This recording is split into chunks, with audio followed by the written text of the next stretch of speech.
बिस्मिल्लाहिर्रहमानिर्रहीम। अस्सलाम वालेकुम। एक गांव में ये रिवाज था कि औरतें भी मर्दों के साथ मिलकर खेती बाड़ी करती थीं। उसी गांव में एक लड़की ने ये शर्त रखी कि सिर्फ उसी शख्स से ही शादी करूंगी जो मुझे बापर्दा रखेगा। मैं घर की चारदीवारी से बाहर कदम नहीं रखूंगी। गांव में कोई भी शख्स इस शर्त पर राजी ना हुआ, मगर एक किसान किसी मजबूरी की वजह से शादी के लिए रजामंद हो गया। किसान ने दिल में सोचा कि बीवी को कुछ साल पर्दे में रखूंगा, फिर अपने साथ खेती बाड़ी में शामिल कर लूंगा। किसान और उस लड़की की शादी हो गई। शादी के शुरू के दिनों में किसान ने बीवी को बापर्दा रखा।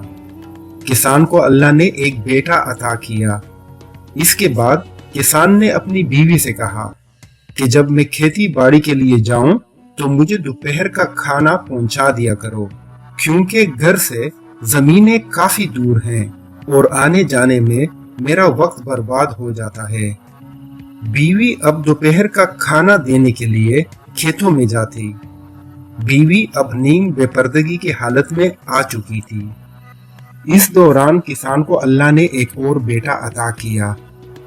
कुछ अरसा बाद किसान ने बीवी से कहा, मुझ अकेले से अब खेती बाड़ी नहीं होती, तुझे मेरा साथ देना होगा। बीवी ने किसान का हुक्म माना और खेती बाड़ी करने लगी। अब वो मुकम्मल तौर पर बेपर्दा हो चुकी थी और अल्लाह ने किसान को तीसरा बेटा भी अता कर दिया। काफी सालों तक यही सिलसिला चलता रहा। अब किसान के बेटे जवान हो चुके थे। एक दिन किसान ने बीवी पर तंज करते हुए कहा कि तुझे तो बापर्दा रहने का बड़ा शौक था, अब कहाँ गया तुम्हारा वो जुनून। पिछले 25 साल से तुम बेपर्दगी की जिंदगी गुजार रही हो। क्या फर्क है पर्दे और बेपर्दगी में? जिंदगी तो अब भी वैसी की वैसी ही गुजर रही है। बीवी ने कहा, आओ मैं तुझे पर्दे और बेपर्दगी का फर्क समझाती हूँ। उसने किसान को एक कमरे में बंद किया और कहा कि खिड़की से देखते रहना, मगर बाहर मत आना। बीवी ने अपने सर के बाल खोल दिए और रोना पीटना शुरू कर दिया। बड़ा बेटा घर में दाखिल हुआ तो बोला, आप क्यों रो रही हैं? उसने कहा, तुम्हारे बाप ने मुझे बहुत मारा है। बेटे ने कहा, कोई बात नहीं, वो आपसे प्यार भी तो करते हैं। ये कहकर वो बाहर चला गया। कुछ देर बाद दूसरा बेटा घर में दाखिल हुआ तो उसकी मां ने दोबारा वही ड्रामा शुरू कर दिया। दूसरे बेटे को गुस्सा आया और उसने कहा, कहाँ हैं अब्बू? मैं अब्बू से बात करूंगा, उसकी जुर्रत कैसे हुई आपको मारने की? मां ने कहा, तेरा बाप मुझे मारकर बाहर चला गया। ये सुनकर बेटा भी गुस्से की हालत में घर से बाहर चला गया।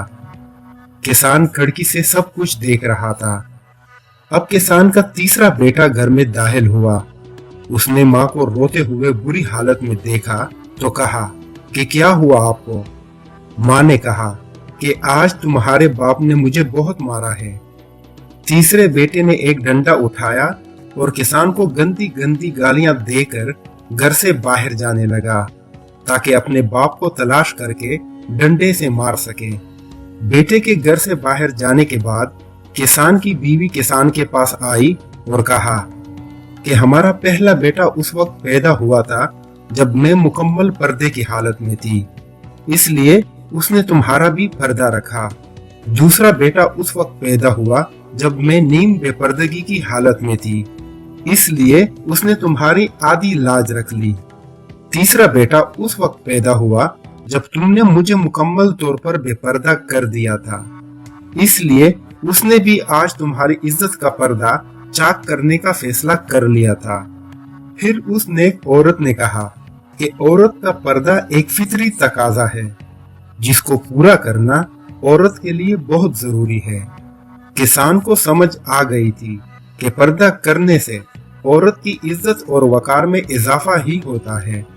दोस्तों, औरत के पर्दा करने के हुक्म में अल्लाह ताला की कई हिकमतें पोशीदा हैं जिनको इंसान मुकम्मल तौर पर नहीं समझ सकता।